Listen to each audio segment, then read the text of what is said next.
umeniita nikuangalie. Ongea basi. Unajua kakangu, mimi nakushangaa sana. Yaani hiyo kanzu yako na Uislamu wako, yaani tofauti kabisa na mambo unayoyatenda. Hivi kakaangu, mimi nimekosea nini lakini mpaka utaki mimi nioe? Yaani mimi nakosea kuoa?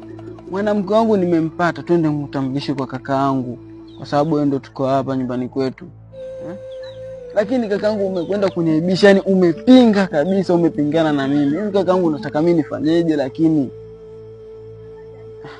Hivi Beka unataka mimi niongee mara ngapi? Wewe Beka unataka mimi niongee mara ngapi? Basi nishakwambia lakini. Si nishakwambia lakini Beka.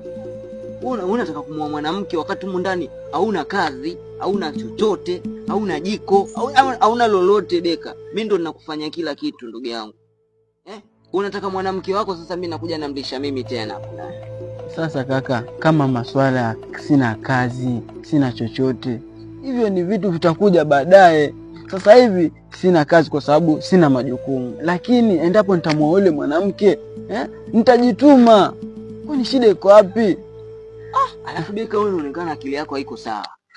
Kwa sababu Ramadhani imekaribia, ndio unataka kuniletea mwanamke wa ajabu ajabu hapa ndani, au sio mwanangu?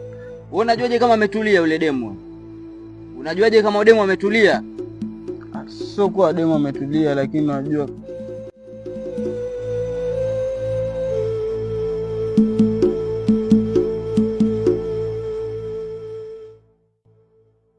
sasa ndio hicho kinyago chako kishafika.